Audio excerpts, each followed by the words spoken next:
place in my life. Did I lose y'all? No, Something happened in my we end. started the recording. I forgot to start it right at 12. Okay, but you get. All right, so I've been using choice theory and reality therapy since a long time. I mean, a long time. But when I came to Glasser, I learned more about how to use it well. So here's my thing. My outcome's this. I need you to have one takeaway, one correction, one improvement, and one celebration. If you think about it, a lot of times we come, but what is the takeaway? One takeaway you can have. What's one correction you can make, especially navigating mental health with Black men and men of color? What's one improvement we all can make to improve the landscape of Black men and men of color? And then what is one celebration that we can have? Because I think that we can learn to celebrate our accomplishments in learning how to use it and use this well. So breaking the chains. This is so important to me. How do we break these chains? How do we spend quality time using reality therapy to break chains? So our agenda is we're going to talk about historical, everybody. Need everybody to mute, please. So historical cultures, systemic challenges faced by Black men and men of color. So I'll say this for a lot of things. Dealing with historical and cultural systems that a lot of times Black men are not sitting at the counter, sitting at the table and saying, how do we change this system so that we can consistently address the mental health challenges that we are having? And then what kind of choices we make? Because some people found out how frustrating it can be that they create systems without our voice, without being part of it, without even having any say so in our own well-being. So the second thing is the psychological impact of racism, discrimination, generational trauma, because I asked a question today about the trauma, and sometimes we forget that adverse childhood experiences, some of the trauma that Black men have experiences have never been addressed. Then we introduce choice theory and reality therapy. I use ACT and Ms. Kim Over's piece, Mental Freedom. I use her 6 principles of mental freedom. I love it. Can't get away from it now, Kim. You can't even throw me out with the baby in the bathwater anymore because you know I'm using mental freedom. So I use the 3 modalities in her mental freedom because I think it's so important that we ask ourselves, what will it take for us to be mentally free? And I know choice theory, reality therapy is taking responsibility for our mental freedom, but I really got to give these guys resources and tools so they can be free.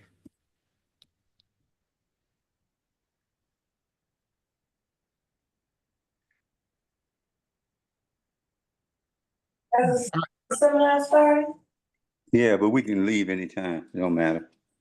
Whenever you're ready. I have it on my phone. Okay. That sounds like Lexa. Can we leave now? All right, mental freedom, a mental prison. So I want to look at this. How do we dismantle these limiting beliefs and these negative thought patterns? Right, Ms. Kim? How do we dismantle limiting belief and negative thought patterns when we have been impacted by race or impacted by some trauma? It is the work to. So I got this one guy in particular. Every time he says something, he has to do it again by removing his negative thought patterns. And it's consistently working to help these men and women dismantle this. Then the role of mindsets in perpetuating personal society struggles, social struggle. And look at the things that we really struggle with, everybody. It's mindset. So when I'm looking at unchained mind, I'm constantly asking them about the mindset they do have, because when people come out of the system, whether they're incarcerated, coming from homeless, they both had the same mindset. It's how do we continue to manipulate people to get our needs met? And so we back off long enough to ask them, how do we change the manipulation of your mind so your needs can be met without manipulating systems or people, that you learn how to navigate this well? And that's why the mental freedom becomes so important, that we teach them how to be responsible. But then the piece about key tools about psychological flexibility, use and act. And the reason why I use ACT, because I was trained by Steve Hayes, and ACT is acceptance commitment therapy. And in the center of it is psychological flexibility. It's how do we just observe a thought without acting on the thought? By sitting there long enough to ask them about the thought they're having, that it's just a thought. I don't have to act on it, but I need to observe it. But I also observe, I use Glasser, the total behavior at this point. I ask them what's going on in their body at the same time they're having this thought. So I blend them, I integrated them intentionally so I can get more clarity from where they're going and where they're headed at the particular time. So I love using total behavior. And by working with Dr. Morgan, Janet Morgan, I have expanded the car by putting headlights, tail lights, I put a dashboard, I put gas pedal, brake pedal. I have expanded the car because I got to teach teachers how to navigate this with young men who are in the juvenile justice system by building the car. And these guys understand what it takes to build a car. So I put, like I said, I got the gas light, I got them up there. So I expanded the car with choice theory. All right, passion and purpose. All right. And so I'm just giving y'all an overview of really what's in the book, The Unchained Mind. But how do we reignite the fire within us? How do I talk about intrinsic motivation versus extrinsic motivation, internal control versus external control? It's helping these guys find their purpose. And that's why I was talking about it's with power and purpose. And with mental freedom, we're beginning to find their purpose. So I don't do a blanket statement by purpose. So we break it down in every category. We break it down mental. I have a purpose here in my mind. The Bible says, as a man thinketh in his heart, so is he. So we talked about mental. I have a purpose mentally, but I have a purpose with every relationship I'm in, whether it's with the wife or the children, there's a purpose. So we clarify the purpose, like with the relationship. So we broke down different areas that they can find purpose. And one place in the book, I talk about this, is helping men reconcile with their children. And Dr. Glenn Milstein, I did quote him in the book, that giving the women credit for the work they have done while they were absent, respecting all the roles and the responsibility they have taken on while the man was incarcerated. And so now the men are showing signs of appreciation for the work the women have done with their children. And it's lighting a fire within them to be able to say thank you for the work you've done without being critical, without finding any negativity, by reframing how they approach this. And it's really been really good. I can't tell you enough. I'm having fun doing this. All right. So passion and purpose, there's a fire within. Now, here's the thing about aligning action with values to rediscover purpose. And you see what I said earlier, as a man thinketh. So I use ACT, acceptance commitment therapy. I use choice theory. I use reality therapy to find out what matters most.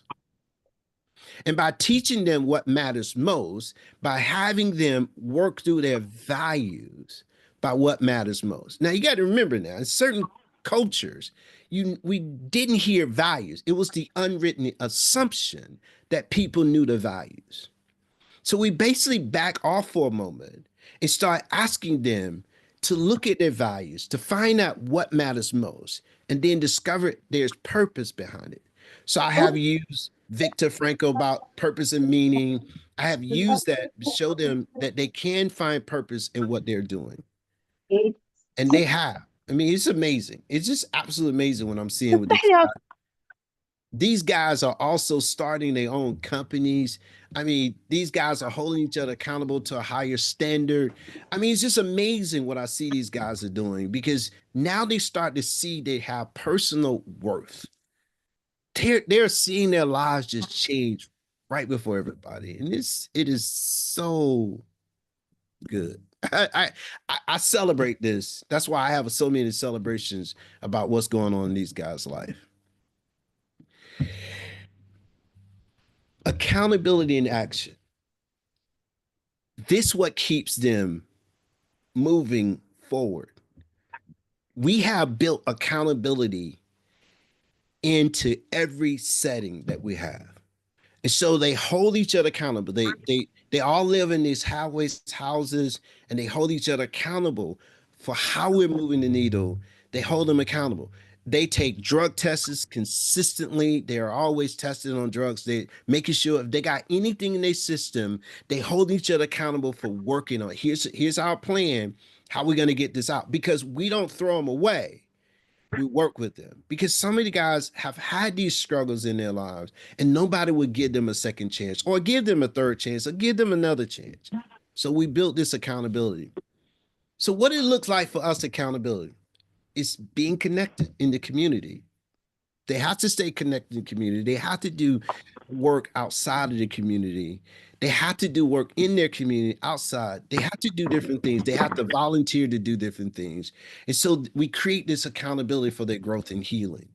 Because most Black men have never been healed from the psychological impact of slavery or the psychological impact of trauma. They haven't been healed from that. So where's the environment where they can heal? If it's not there, what do you think going to happen to them? So we created that. But understanding total behavior choice and the importance of self-evaluation, we are every week we're evaluating. We'll do it again this Saturday. There's an evaluation process going on. We evaluate every single week. We in my presence, but they're evaluating themselves every single day with each other. But they have to evaluate with me every single week, every single week. And we have this in place so they can continue to grow and they can continue to hold each other accountable and they can continue to move forward. And I was so crystal clear, if we don't have accountability, this will not work. It will not. It will not work because these guys are accountable to me. I'm accountable to them. We're making sure that we're moving these needles so that we can have a sense of accountability, because now we're teaching them how to take responsibility for the choices they make. Not assign blame to someone else, not complain, but taking responsibility for the choices they make. I made them crystal clear that I am where I am because of the choices I have made in life. And I told people, I'm not better than you. I decided to choose differently. And choices became so important because a lot of times people get caught up in, it's the blame. We have this accusatory spirit. We're accusing other people of the choices we have made. And we have worked with these guys and these girls to remove these barriers before them so they can make better choices. They can see that they are making choices each and every day. All right. And the biblical accountability is this piece because we integrate spirituality to it. God said he's going to hold you accountable. That's it. He's going to hold you accountable. All right. Now, I'm getting close to the end, but I want to talk about this overcoming the stigma, because breaking the silence of mental health in Black communities has been my voice. It's teaching from pastors to community-based organization, faith-based organization, nonprofit organization, from NAMI to Faith in Actions to the different groups I became part of, Ransom Solutions. I mean, just breaking the silence on mental health in Black men. The key thing is giving Black men a safe place to be able to address the mental health challenges they're facing each and every day. If we see that 1 out of every 5 adults that are struggling with some kind of mental health challenge, where's the safe place that they can address these issues? So I became a mental health first aid trainer. So I train people in mental health so they can see, how do we address these issues? But now we're seeing the outcome. We're seeing the outcome that men and women are getting better to address their the mental health challenges they're having, because they have this safe place. They have this non-judgmental space where they can address these issues, whether it has anything to deal with their parents, there's some past issues. And I know a lot of times Glasser doesn't want us to go back, but sometimes we got to go back in our past to see how it has shaped our present moment. And we've done that. So we're addressing culture and systemic barriers to mental health support. We're getting the opportunity to talk to different organizations that just turn a blind eye to Black men. Because in Alabama, if there's any domestic violence issue, 95% of the programs they address women. Well, they incarcerate the men. And in those systems, as Glasser would call it, these are failed systems that we're punishing people for. We have to ask ourselves, what can we do now to overcome these systems? Like, think about it. How many systems are created and the Black man is not at the table? There's no voice there. And we talk about DEI, we could talk about it all day long. But the key thing is, where's the voice of someone, not just a voice on the table, but a voice where people are going to listen and say, wait a minute, there's some proof here. We can bring the scientific proof. We can look at the generational curses. We can look at everything, even by scientific thinking, and look at a system and to say, you have not incorporated A, B, and C. And when you do this, what's going to happen? So it has to be a strategy for advocating a normalized mental health conversation. It just can't be around athletes that we're having. It has to be part of the norm. Because I asked the question, how do we build a trauma-informed community where we are training mental health professionals to be able to deal with this and this become the norm? Not keep pushing it aside when it's impacting our youth. Because in Mobile County, we have 1 out of every 15 children that's dealing with some emotional detachments. We have so high of children that are not having quality parental support in their homes. And we're asking ourselves, how do we change this narrative? That's why we have to normalize this. And by using reality therapy, we can help people address these particular issues in our communities.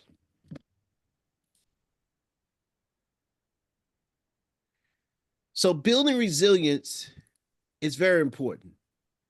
It's developing mental, emotional, spiritual resilience. Now, I laid this out at Glasser.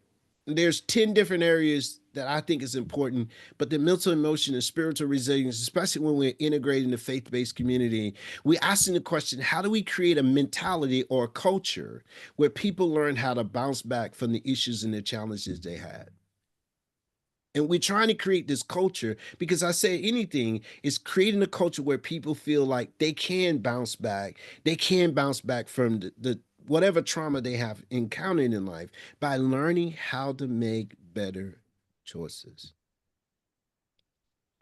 So I use it, the WDEP, I called it my personal algorithm. All right. I called it my personal algorithm doing WEP. I know it's the great radio station because I was just on with Bob on the other, having a class with him. And so it's my algorithm saying, what do I want? And then key thing what Bob was saying, what are some things I need to avoid? How many times I need to dig deeper and knowing what I'm doing is what I'm doing, getting me what I want. How do I constantly evaluate this? And then what kind of plans do I need to be effective with this? And listen, now WDMP, the radio station, because some radio station starts with K, but down here in Mobile, we have the W's. So I use the WDMP consistently when I'm talking to my guys. What is that you want? So when we're talking about building a culture of humility, and we say, this is what we want, and without having the foundation of love and all this peace here, it won't work. So key tools we use: mindfulness, self-compassion, community support. We practice mindfulness and meditation because the Bible tells us a lot about meditation. We practice this because this is Dent's definition of mindfulness and meditation. You won't find it on Google. I tell people you can't go to Google University, Google Academy to find Dent's definition of this. Mindfulness centers me. Meditation centers God in me. That's my definition of it. Mindfulness is a place where I find my center, but meditation is when God is centered in me. And this leads us to self-compassion and community support, because we know, as Dr. Glenn Milstein will tell you, you need community support. If you don't have community buy-in, sorry, just won't work. So the role of faith, I'm going. Faith in spirituality empowers our mental health. We play a major role in this with faith, integrating biblical principle with psychological framework with the total behavior. So understand, when I'm teaching into the church, I have taken the car and put scriptures with it, and I have built this car out, because the Bible says the headlands vision, without vision, people perish. So I have built this piece in total knowledge. The Bible says, without knowledge, my people are destroyed. As Dr. Milstein could tell you, it means to push it away. And so we integrated these biblical principles with psychological framework to create a total behavior. And we talk about, as a man thinketh, my thoughts are what? So, okay, you got the picture. All right. Peace here, fatherhood and legacy. Very important. This piece is how we address absentee fatherhood, rebuilding families, connections, choice theory, and value-driven parenting skills to foster engagement and present. And this is one thing about positive father involvement. And I'm seeing fathers. Listen, there's nothing like seeing daddies reconcile with their children. There's nothing like seeing this one guy recently. He had so much anxiety inside of him. We worked with him to make good choices. He reconciled with his children. This is the one, Dr. Milstein, I haven't had the conversation with you. He flew to New Jersey recently and spent Christmas and New Year's for the first time in 20 years being with his children and his grandchildren. And he got a chance to reconcile with his ex-wife. And he said there was nothing like being there, because he was incarcerated for 15 years. He said it was nothing like being with his children. And we working on this so hard because we talk about creating legacy, but creating new memories with their children. And it's breaking the chains. It's giving them mental freedom. All right, defining success. Of course, Glasser talk about there's a success identity and a failure identity, so we're trying to move them beyond what people define as success to their own definition of success. And this is aligning its intrinsic motivation and values. Kim, this is where you come up. We're using mental freedom. And for all of you who have not purchased the book Mental Freedom yet, I do highly recommend you read her book, Mental Freedom, because these guys and these girls, tell you, it's nothing like hearing people saying, that's it. That's it. That's what I need. I need to be free. And how's this not linked to the Bible when Jesus said, I come to give you freedom, basically? And I say this all the time, Vicky. I say, if leadership is not liberating, is it leadership at all? Right. Because it should liberate us from the chains that's been holding us. Told you, Kim, you got me in trouble again. So unchained minds in action. My wife said I had a lot of slides this time. All right. So practical steps is empowering community, inspiring change. And that's what we're doing, using the word focus. And I'm using the word focus on leadership, and I'll just leave it there. You have to ask me later on what focus is all about. Foundation of love, opportunity of choices, opportunity of choices. That's the O is for opportunity of choices. I'll leave it like that. All right. And then we talk about this mental involvement. In Jeremiah 29:11, if you don't know the scripture, I know the plans I have towards you. And that's the key thing, is that God says, I know the plan. All right. All right. Marketplace and identity. And marketplace is integrating these systemic challenges in professional and personal spaces, breaking the chains of racism and economic disparities. And I'll tell you, the psychological flexibility and resilience and choice theory, I've been using this, guys, to help us to create this conversation in these spaces so that we can break these chains. And it's nice to see when liberation is taking place. I'm a James Cone guy, liberation theology. Sorry. It's when liberation takes place. People can thrive. People can thrive. People can thrive. When we can create this liberation, people can thrive. The psychological flexibility is teaching people to be patient at the same time. You got to be patient with other people, but observing self in context and self in the context. It's just, I got so excited about this, everybody. Ah, I am. Just let me keep going. All right, here we go. Mental freedom for the future. Kim, you want to? All right, here I am. Sustaining mental health and empowering future generation. Now, this is a piece that Kim I took out of your playbook. So I created this thing about mental freedom for teens. My God. Okay, we'll talk about it later, Kim. But I saw this as an opportunity to take mental freedom because I got to teach a class in February into the Department of Juvenile Justice. So I'm going to teach them about how do we create mental freedom for teens and how do we empower these teens for their future generation. Because I think so many times that we have these failed systems, as Glasser would clarify to us, that we need to move them into a successful system, a success identity, so they can feel like I can be successful coming out of this facility and then be able to tell them when they're not ready. And I have shared this with some of the guys because I share with them when I tell them, I said, guys, you're not ready for this next step yet. You need to hang in here right now. And someone will tell me in a minute they think they're ready. And I say, well, I'm going to share some things that I think is going to happen because you're not ready to move into the next place. Well, isn't that what Glasser was all about? It's being able to show people when they were not ready. And I think if we can introduce mental freedom into these contexts, into where children are, these teens are, who've been incarcerated, that we can help them get liberated so they can cultivate these habits for lifelong growth and freedom.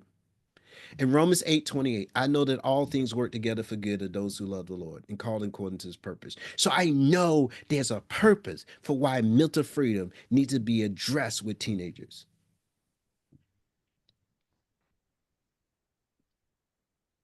All right, I'm at the end.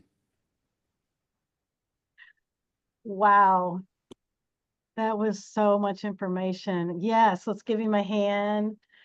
Absolutely. Really appreciate this. So if you have a question, you can put it in the chat. You can raise your hand. You can call him. You have a question. You want to say something. I do want to say that Glenn added, when you were talking about a voice, he said another word for voice is expertise. I don't know if Glenn wants to talk a little more about that.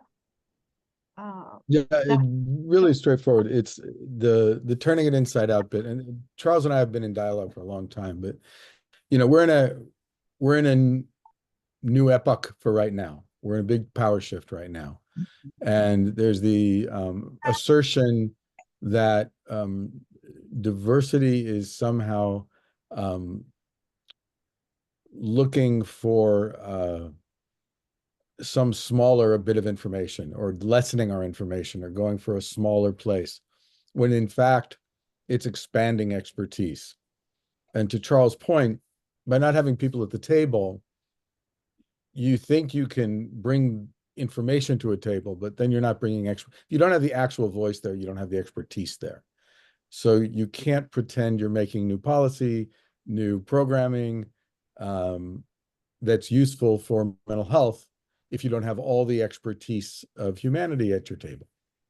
That's what I was trying to say. So it's not, you're not doing it because it's aesthetically pleasing to have diversity. You're doing it because you're less of an expert if you don't have more voices. Hopefully that makes sense. Yes. And I'm happy to expand. And I want to say my wife is on the line. Thank you, babe, for being here with us. I see her. It's nice to meet her. She's the CEO of the Boys and Girls Club of South Alabama. So Wow. Good morning. How's everybody doing? Good morning. Hi. Thank you for sharing your husband with us. I appreciate it. And great PowerPoint, by the way. Excellent PowerPoint skills. My slash title is graphic designer. I Well, love it. you've earned it. Thank you for joining us. I know a lot of you, it's your first time here.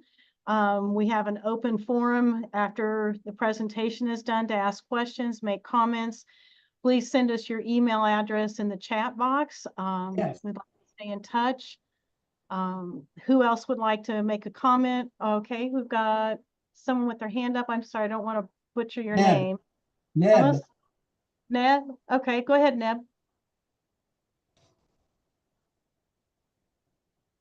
You're muted. that's Dr. Elijah Mickle in Delaware. He's still muted.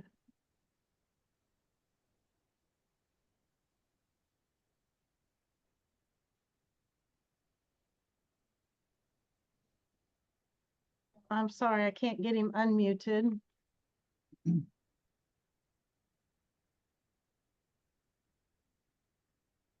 Anybody else? Go ahead, Wendell. Well, that's Dr. Elijah Mickle from Delaware. He's been the department chair in 2 departments of social work in South Carolina and Delaware, but that's who he is. He's been connected with for decades. And then look at here. Here's a Canadian visitor, Diane. This is a wonderful welcome. All right, so on TV, remember the California fires. You've probably heard that there are quite a few prisoners that are working with firefighters, and there's a program, and they select them and vet them, and they're working on the wildfires, not in urban cities. Okay, and one of them was interviewed yesterday and talked about how his life turned around and he learned to be a part of a team and self things with others and getting skills and then getting a job in firefighting afterwards, and the things that Dr. Dent's talking about. And also, Dr. Dent, I'd like you to hear from Dr. Les and Dr. Roxanne Trichet in California, because everything you're doing, they're doing there, and it's just a wonderful kind of a blend. The Venn diagram is 100% almost too. So, Les, if either you or Roxanne would jump in, and also I'm making a bid for anybody who's not connected with the Glasser Institute, or put your, like Mika's done. Mika is put an email address so we can give you information about other things in the future. So Wendell, I think Kim has a her hand up, and then I saw Micah. Possibly you raised your hand. So go ahead, Kim. Yeah, I want to start, if I could, with celebration, because you asked us about celebration, and that's my favorite thing. So I have actually 3. I want to celebrate accountable self-evaluation. I really liked that piece. The men coming out of an incarceration experience believing they have worth, which I think that's a tough thing to create, and I'm really pleased to hear that. And building resistance also. So those are my 3 celebrations.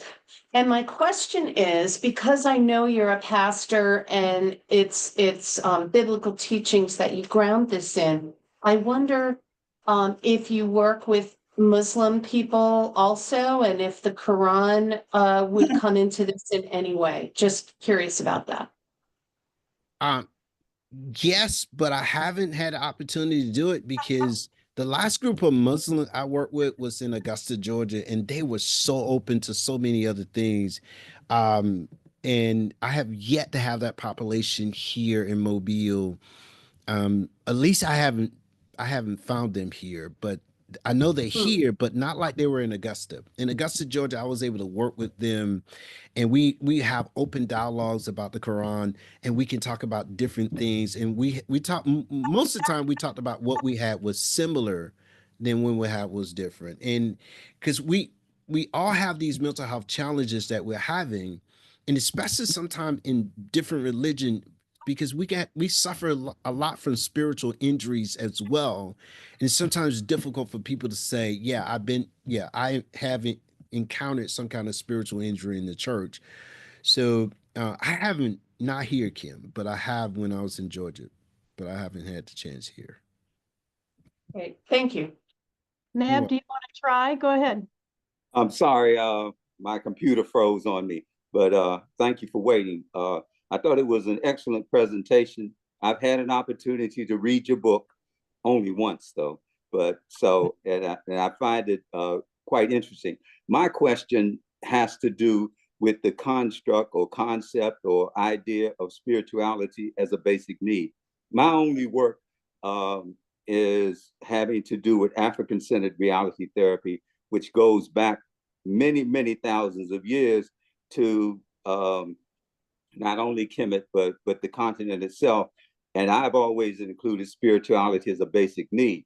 Now, that is an adjustment to Glass's work, which is fine. I mean, some of it I wrote while he was still around, and he never questioned me about it. So I would like to know, having read your text where spirituality comes to the fore over and over again, how do you not, or do you see spirituality as basic to the needs, especially when you're working with Black men? Well, I'll tell you this. One of the exciting pieces about this, dealing with spirituality, I allow them to define what it is. Yeah. And I don't define it for them. And I found out by me allow them to define what is spirituality, what's religion, what is faith. I let them define it. I have to ask them that question, like, how does that meet a basic need in their lives? And they can show me. And then my responsibility would be, because we all have these basic needs for survival. We all know we need food, shelter, clothing, we need safety, we need this. But for them, in implementing in certain environments, in certain settings, it's very important for them to find out, how do I define my particular spiritual need in this particular context? So it's not driven by me, because when someone asked me this question before, they had a person in the clinic dealing with something, they asked me, I say, I don't drive it. I don't drive a person's spirituality. I don't drive their religion. I don't drive it at all.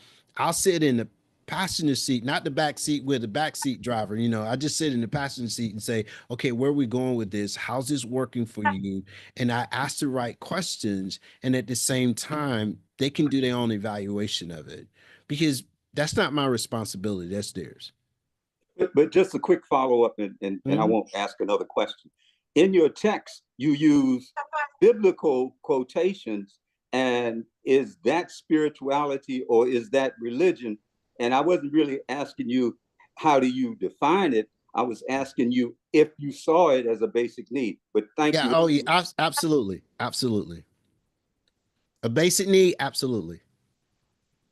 I think we have another hand up. Is it Rasha? Go ahead and unmute. Yes. Hello. Actually, thank you so much for the presentation. Can you hear me well? Yes. Okay. I actually was on my way driving. That's why I heard almost some of the presentation, not all of it, but I could figure out the thing that we're talking about in meditation. And when you spoke about the Muslim part as the Quran verses. Actually, it aroused my attention that the Quran, there's a lot of things that are common with the reality therapy and the choice theory. I can actually send you a lot of verses within the Quran.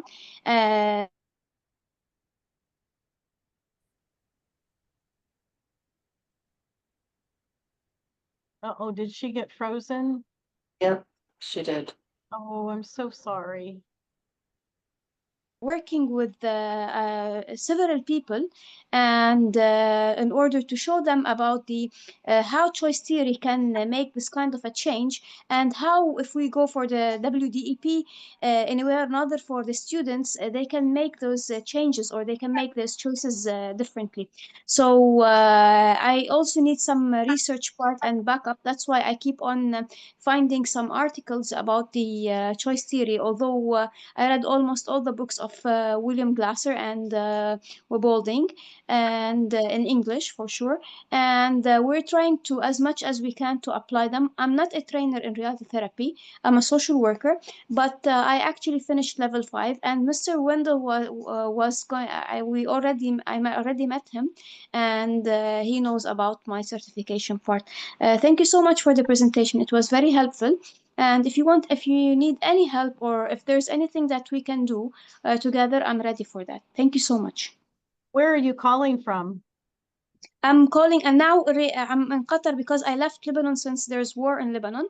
Already it stopped the war, but still we lost our house. We lost lots of issues. That's why we actually left Lebanon for a while so that I can work, and then I go back to Lebanon later on. But during the war, we were working in different schools with even with the refugees, even with refugees from Syria, even from different places with the Lebanese people since they actually were in a crisis part. Wow. Thank you so much for joining us. You're welcome. Brian Thank you. Patterson, our Executive Director of Glasser Institute for Choice Theory in the U.S., has got his hand up. Thank you for joining us today. Brian, go right ahead. Good morning. Vicki, thanks so much for hosting this and encouraging this. I appreciate it. And Charles has some very special things I think he shared, like what the celebration part, like Kim reminded us of our assignment. But the success identification for people who've been incarcerated, if they're, second chance kind of programs. A friend of mine that you may know, Paul Young, who's the author of The Shack, has a ministry that he does with death row inmates. And he said, in talking with them getting to know their hearts, even, he said they say that it's a terrible thing to be defined by the worst day of your life. And I think that that's what Charles is addressing, how we can improve people's perspective that they can be and they are successful, and it may be just one small step at a time. But I really appreciate what Charles has done with that. So, Charles, thank you for that. Awesome. Thank you, Brian. Thank you, Brian. Micah, I think you might have had your hand up a while ago. I'm not sure if you still want to say anything. I just wanted to appreciate the presentation. I had some very good insights from his statements on mindfulness and meditation. I enjoyed his insights, and I think I appreciate everything. Thank you. Wonderful. Thank you, Micah. Anybody else have anything they want to share, talk about? We have about 7 more minutes to go. Hey, I think Diane from Canada may have had her hand up. Oh, you're muted, Diane. You're still muted.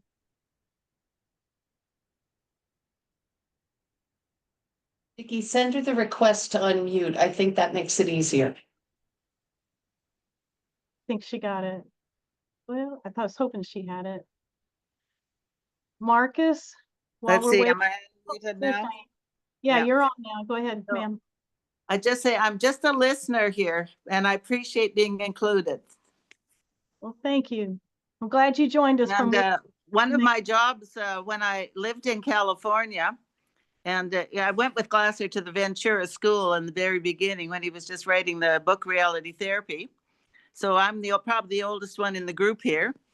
And then I worked at the right where the fires are now in the Encinal prison camp for young men, 18 years and of age.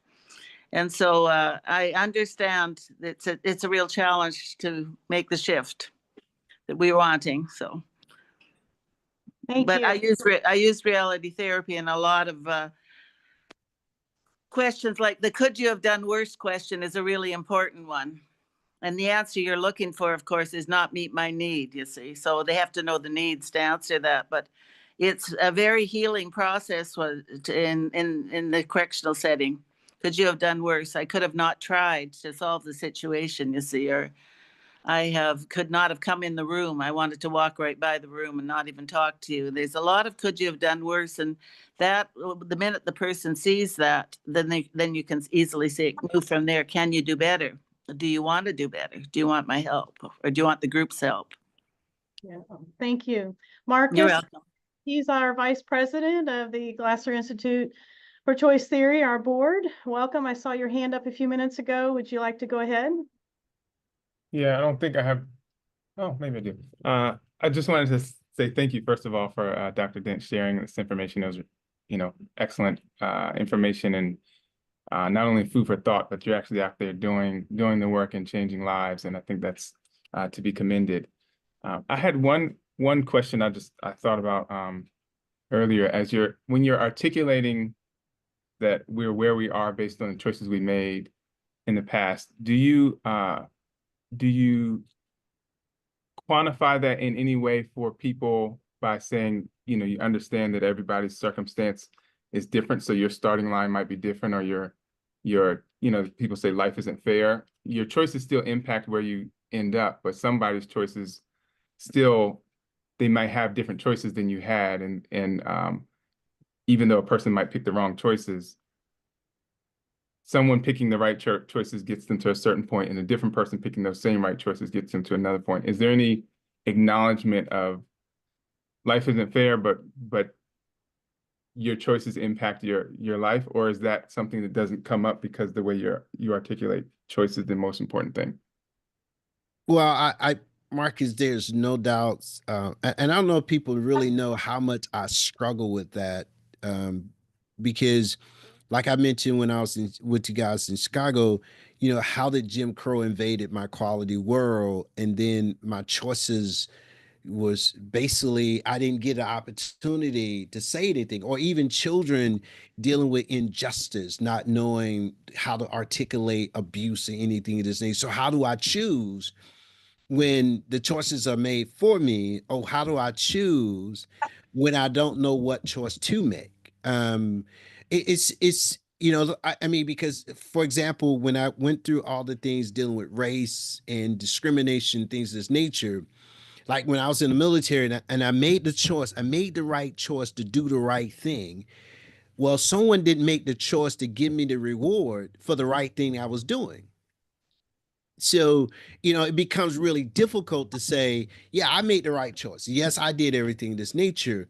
But when you're embedded into a system that's supposed to reward your successes, not punish your successes, what choice do I make? You get punished for doing the right thing, or you get punished for doing the wrong thing. Or so, I mean, that's something I think I would continue to address, even dealing with racism, dealing with the black man is not at the table. We're making these decisions for other people. The female is not at the table. The woman is not at the table. The black female, they're not at the table, but we're designing programs to think that we can help them. Who made that choice for us? Who's making the choice for us? Now, I understand a lot, and that's why the pieces that you're talking about, referring to, like, I tell people, everybody, I'm where I am because of the choices I made. But you think about what choices were made for me, which I had to just say, okay, um, you know, so I would love to hear someone else their observation on this, their perspective, because a lot of times we say he didn't have a choice. Like I have a choice to grow up in the bottom in Augusta, Georgia? Did I have a choice to grow up on the other side of the track? So they designed it that was the only place they're going to make accessible to black people to purchase houses. So did you put me in a school that you knew was failing because you made a choice for me and all these other things that's happening, and then you kept me in a failing school and you didn't give me another choice to get outside of that arena, and you didn't expose me to any other schools that were happening? Because when I did the research on private schools, when they start doing integration in school, more private schools they gave birth to private institutions because they made a choice not to integrate. Did I have that choice? Did I have that option? So I have so many questions, man, when it comes to this. I love your train of thought. I would like to recognize my friend, Jim Roy. He's sitting in here. This is his book about William Glasser, Champion of Choice. Thank you, Jim, for joining us and being a sponsor to our international conference last year. We really appreciate all the donations you gave and all the work you did spending with Glasser. So if anybody wants that book, let me know. I've got a few left, and I think we can still order them I think on Amazon, is that correct? Okay. And then I saw Steve Tracy's hand up. Steve Tracy is the president of our Glasser Institute for Choice Theory in the US, and I welcome him and thank you, all of you that attended, Steve and Marcus and Brian. And Rena, she's our secretary of the Glasser Institute for Choice Theory, so appreciate you being here too.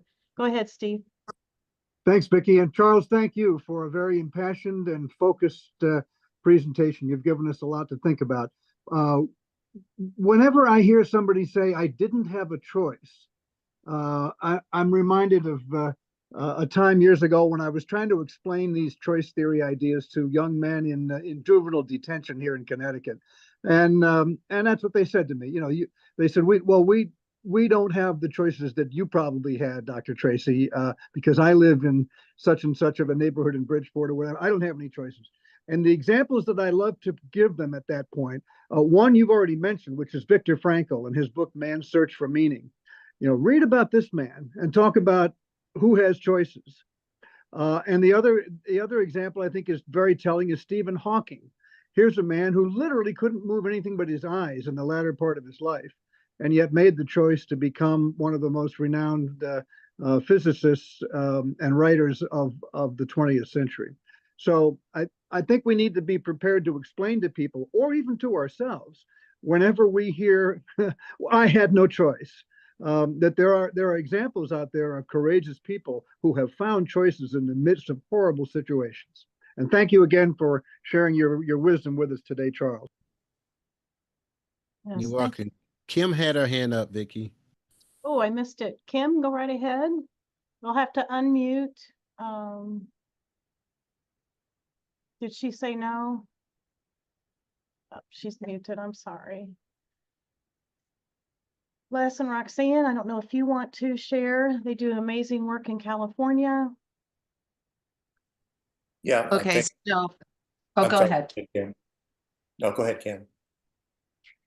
No, I just wanted to say that if you just think socioeconomics, not even bringing any intersectionality into that, you've got people with privilege certainly have more choices than people who are born with less. And the choices that, you know, you look at sometimes is, do I want to work 3 jobs like my single mother and come home exhausted and have nothing left to give the family? Or do I want to maybe do something that might be illegal, but it will provide for the people that I love?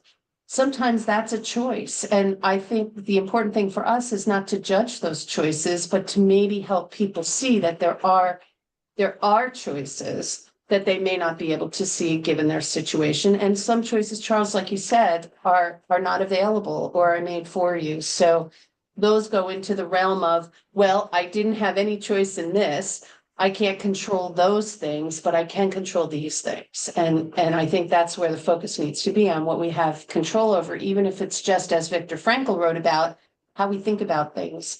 That may be the only way we have any power and control. So that's the only piece that I wanted to add. Thank you.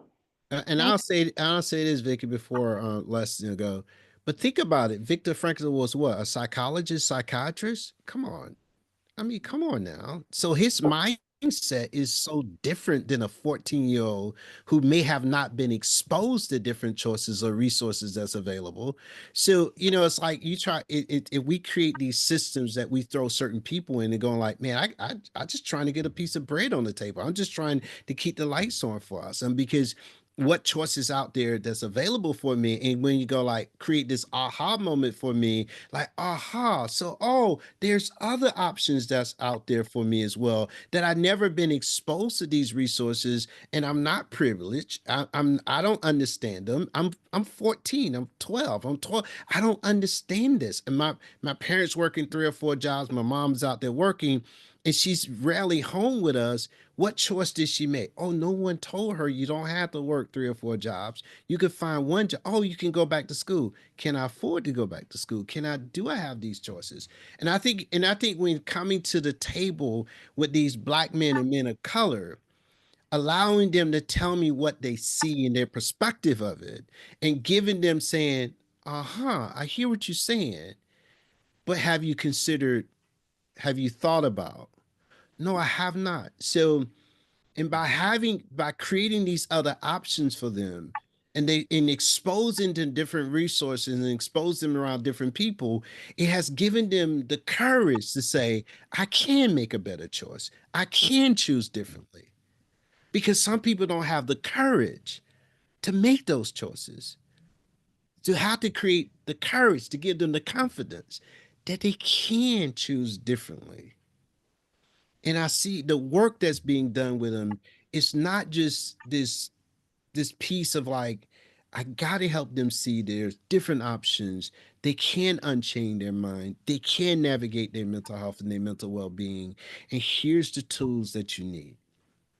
Because the Bible teaches us in everything we talk about, not only the spiritual context of it, but teaching them there are tools in which you need. Like everybody say, if you got a hammer, you think everything is a nail. No, but the hammer can be used for different things.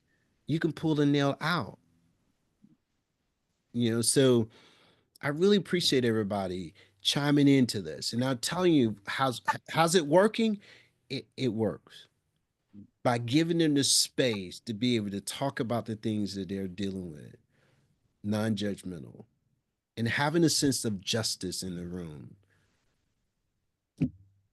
I know we're after 1 and we try to always end at 1. And obviously this conversation needs to continue. For those of you that have to leave, because you only had an hour, thank you, thank you, thank you for joining us. Please come back. Our next one is January, I believe, 25th, 2025. And Nancy Herrick will be with us to talk about Take Charge of Your Life. So please join us there. We'll continue to talk for probably another 10 minutes, if that's okay with you, Dr. Dent, or do you need to go? That's okay with me. Okay, for those of you that can stay, thank you. For those that you have to go, really, really appreciate your attendance today. Roxanne and Les, did you have something you wanted to add or ask? Yes, thank you, Vicki. First of all, I want to thank Dr. Dent for the information. I did buy your book. I did read it. I was very much moved by it. But I'm really impressed today at the turnout and a number of people that are interested in hearing this combination of choice theory and spirituality. Roxanne and I have been working in this area for a very long time in both male and female prisons. We've taken it to a chaplaincy program and almost every area you can possibly imagine. But there's been a tremendous amount of pushback. On one side says, why would you dare include psychology with the word of God? And the other side say, why would you do the opposite? So I'm pleased to see the people here today and also the writing by Dr. Dent on this. Having worked in a prison for a very, very long time, the one thing I would say, although the focus today is talking about Black men and men of color, there's a bigger problem than this. This is a big problem. This is something to work about. In fact, we just finished writing my life story called The Evolution of Internal Control Living, The Life of Les Trichet. And a lot of things we're talking about I describe in my book, exactly what you're talking about, what it's like. But the big problem is the system has been designed to treat the water. And by that, I simply mean to treat those that are incarcerated as a commodity, as an economic machine that they use. So we have to somehow find a way to treat the water as well as the fish. That is the system in itself, because the system is designed to survive. It's designed to create revenue, tremendous amount of revenue. And really, as we begin to tie it to Black males, it's designed to keep them there. We represent well over 40% in most of the prison. We got 35 of them here in California, and a large percentage of Hispanic people. There's a lot of work to be done in this area, and I think we cannot begin to exclude the spirituality piece of it. I love the way that Dr. Dent said that he allowed the individual to define whether or not spirituality is a part of the basic need. We tend to believe that it is, but again, we allow individuals to decide that for themselves as a whole. So I look forward to hearing more about this, and especially Dr. Dan, I'd like to be able to and at least share with you some of the things we are doing. I think we're really doing a lot of the same thing, but it takes a lot more than just you and I and the people online here. Somehow we have to educate the world about what's going on. So your book, in my opinion, is a beginning to do that. I also want to thank Kim for the amount of work that she's done and how you're able to tap into some of her teaching, as well as Bob Wobblebean and some of the other people that are online that's been around for a while in this church theory world as a whole. So I'm thankful, and I'm really thankful to Glasser and Carlene. You know, in 2007, they gave me a scholarship to learn church theory reality therapy, and it just blew up. It just did. We've trained thousands and thousands of individuals. We've developed programs that end up being online college and seminary, and you know, we've written a lot of books. It just a real powerful modality to use. We know that it works in every environment. So right now, our target is get into the chaplains, because the chaplains are the one that should be able to teach and address those people who are not Christian, who are not religious, or whatever it may be. And it's so important because they're humans and they all have the same needs, whether or not the 5 basic needs plus spirituality or whatever way you want to look at it. They have needs, and many people don't know how to address those needs. And we, a very, very small group, have truly been trained to do that. So we have to find a way to get the word out. So thank you very much, Vicki. Thank you very much, Dr. Dent, and everyone else. So thank you. That's up, Roxanne. Yeah, I agree. No, I agree. And I love the part, because Les and I talk about that all the time, about spirituality being part of the basic needs. And so when you said that, you know, it was like, wow, you know, yes, absolutely. So I haven't had the opportunity yet to read the book, but Les and I really were in discussion about it in the last couple of days. It's right here, Roxanne. Read it. He had it. By the way, he had it. So I let him read it, and then I go back and read the highlights that he had. So that's my quick note version, okay? So, but anyway, so partnership, that's good. So it was an absolute pleasure to meet you and to see the great turnout here for what it is, you know, that God has working in this, you know, in this particular situation. So looking forward to meeting you and talking to you more on that. So thank you for your time, and your wife. So lesson, Roxanne, one of the things I discovered, and people don't see that the root word of ology comes from the Greek word logos, and they don't want to say it's a study of, and we don't want to bring it back to it.